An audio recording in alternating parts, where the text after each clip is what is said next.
Silence, performance, movement, light. These are just a piece of the myriad of masterful elements at play that capture the agonising uncertainty in this 82-second shot from 12 Years a Slave. This scene of Solomon's excruciating weight is an expertly crafted representation of how the subtlest manipulations from a filmmaker's inventory can manifest any artistic vision. But of all the tools present in this sequence, the one it's most demonstrative of is one far less tactile, displaying the artist's most intangible device and the instrument which reshapes the art just as much as the art reshapes it: time.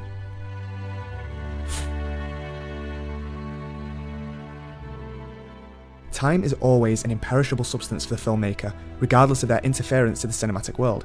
But rather than a hindrance, time is utilised more as an accessory onto cinema.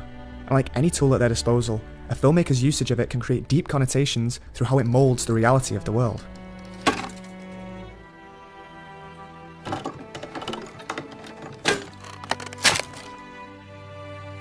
The illusory personality of cinema allows for the modification of time in that universe. Scenes can be arranged in a different chronology or edited to condense events, yet the constant pace in which the audience experiences time remains unchanged. There's a dichotomy in these opposing forces. Therefore, if time is to have value in cinema, there has to be a synthesis, for the manipulation of time in film to come through the screen and fuse with how the audience experiences its passage. Because though immaterial in nature, 12 Years a Slave displays that time itself becomes a radically different being based on when and how it's emphasized.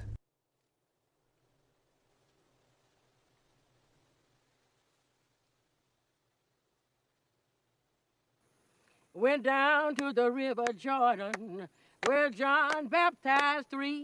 The slow and distressing style of direction has become the preferred approach for director Steve McQueen. His unrelenting method of filming permits an unyielding gaze at individuals and objects that often feels everlasting. His choice to never interfere on any of these moments grants even stretches of minutiae a newfound meaning, offering what was once insignificant a renewed context. To sort of stand back and observe and look and to sort of detect what could happen. You know, it's about being one with the environment and allowing things to happen in the way that it should happen, rather than the way that you want them to happen. You don't manipulate it, you react to it. And it's the implementation of this device to 12 Years a Slave which allows for greater focus on the absolute depravity of humanity. The harrowing acts displayed are done so without any interruption whatsoever, making us no more than witnesses to a cruelty that's made to seem unalterable. What catches your fancy here? This boy? Yes, open your mouth. Open, wider. Look in there. Never been sick a day in his life. From the perspective of an artist, this is an exercise in the assembly of time. 12 Years uses large slabs of uninterrupted time that permeate the narrative, and though they aren't necessarily linked by any ordinary means of plot progression, these aesthetics display the perspective of Solomon's experience. Rather than the traditional means of taking multiple shots and piecing them together, the audience are granted comprehensive knowledge to the true reality of his world by being able to experience it in unintrusive real time. I promise you upon my liberation I will have satisfaction for this wrong. Resolve this. Produce your papers. The cruel pacing felt in many scenes is a result of the film's refusal to avert its stare. Any trauma experienced by Solomon isn't cut away from, rather shown in its entirety. Most sequences become so excruciatingly drawn out that the audience is made conscious of the prolonged cruelty they're a bystander of simply through how long we're subjected to it, with shots reaching upwards of 6 minutes. What's communicated through this filmmaking is that as Solomon undergoes his constant suffering, the most destructive force is time itself. If you present a subject in one long continuous take and do not cut away from it, it actually, if the audience is engaged with it, it enhances what is happening in the frame. Because the audience is not subconsciously reminded that they're watching a film by there being an edit. We're so used to edits that we don't even think about them. The idea is just that the audience is not given a chance to look away, that they are drawn into the action and they are held by the action. The only want for Solomon is for his torment to end, but for him, there's no end in sight. We don't know when this will end any more than he does, and so for the audience, we can't cut away. His torture endures with no one to stop it.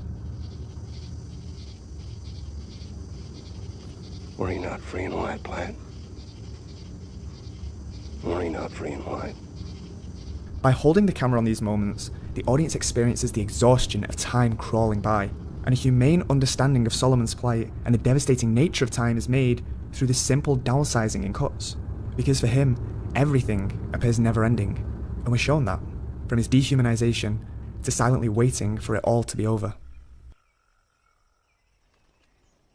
Time extinguishes all hope, and in 12 Years a Slave, the manner in which it passes rightfully displays Solomon's nightmare. Time here either plays an endless body or shows its callous fragility. When the film doesn't linger on the inertia of time, many of the cuts show us how fragile it is, with any semblance of hope being completely shattered upon its destruction. To Solomon. Cheers. Cheers. By the time we think something can be done about the situation, we've cut to a point where it's already too late.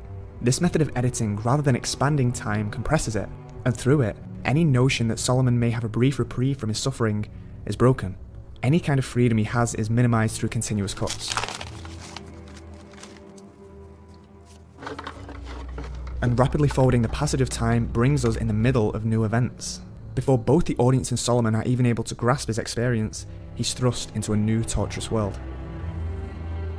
And that servant, which knew his Lord's will. How much time passes between one scene and the next? We don't know. And as time is a central component to the story, it becomes extremely effective that where we are chronologically and how much time has passed is never explicitly shown to us. We move from one scene to the next, with each cut treated without any gravitas. The lack of establishing and transitional shots adding to this frailty of passing time, because each incident arises in an instant without warning. This kind of editing is a method to show that Solomon has no control over what's going to happen to him. The changes could have been smoother, cutting to his arrival at the plantation, showing the transition. Instead, we're thrown into the middle of circumstances in an alien environment. Like Solomon, we don't know the rules of this world, putting us in his shoes and his uncertainty in being able to survive. Because in the blink of an eye, one cut will change his entire circumstances, becoming even more victimized than he was before.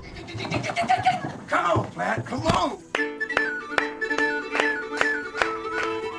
The sequence of events are constructed to place the viewer in the mind of Solomon. We experience and reflect on events most impacting to him, or make connections attempting to find purpose in his circumstances. When I say I have my master's favor, you understand.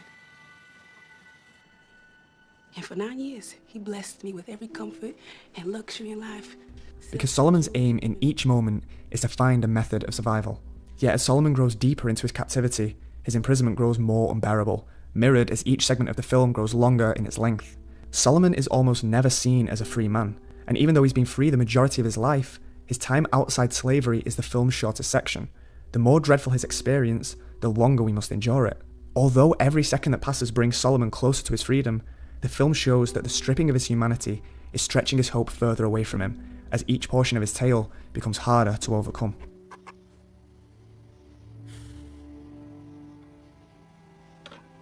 McQueen's style of filmmaking allows major events to be displayed with as little distractions as possible, unless completely necessary. You know, as Steve was saying, look, when I listen to two people talking to each other, I don't get up and walk around the room and get closer to them and further away from them. I sit there and I watch and I listen.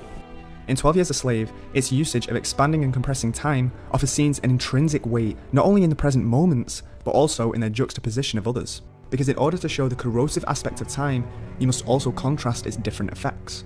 When cutting the film, editor Joe Walker employs a method of montage called landscaping. What this requires is both the compression and expansion of time based on its context to how it's used in neighbouring scenes. If we look at the lynching scene, from the arrival of the lynchers to the hanging, it takes 23 shots over the course of 93 seconds.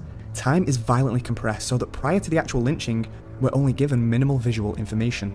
Time passes in a fraction, with most of the shots being less than 3 seconds. Much like Solomon in his frantic state, we're unable to discern the severity of the situation through the fast-paced shot assembly. But on the 24th shot of the sequence, we see this. An 86-second, almost silent shot of Solomon gripping on the ground for dear life in a completely static wide angle. This shot alone is almost the same length as the 23 previous shots combined. He remains hanging for another 8 shots, each lasting an average of just under 11 seconds, until in the 9th, he's cut down by his master, time being compressed so much that we don't even get to see his relief from being released. This is landscaping, a method of contrasting quick bursts of time with the immense stretches so that they're both emphasised by one another. Landscaping the scene is knowing when to cut and when to hold, so the most important shots can be given their full impact. If all the shots in a sequence are too long, then each will be swallowed by artistic indulgence and not given the scope that they deserve. Simultaneously, if this scene were constantly cutting to new angles or points in time, the entirety of the scene wouldn't be given the room it needs to breathe and transmit the emotions within the image. The thing about changing time within a scene is that not only does that scene drastically change, but so do the others around it. And it's this ability to show both the expansion and squeezing of time that allows these monumental scenes to carry such power. In 12 Years a Slave, time is shown for what it is, a precious entity which is either lingered on for too long or not cherished enough when necessary. Time is relative to both Solomon and ourselves, managing to piece together moments otherwise not connected through plot, but used to show one's individual experiences within a much larger collage. And that's what this film is, a tale of one man's unimaginable suffering from his perspective, and it's a perspective attempted to be communicated to us through time. Through it, we're made to feel the same anxiety as Solomon. We share both his frustration and anguish at times vicious nature. We experience both its crushing weight and its fleeting hope. And although we can never fully understand it, it's the aim of cinema to communicate those feelings by any means necessary. Because for us, time may stay the same, but through cinema, can we capture and experience it through the eyes of another.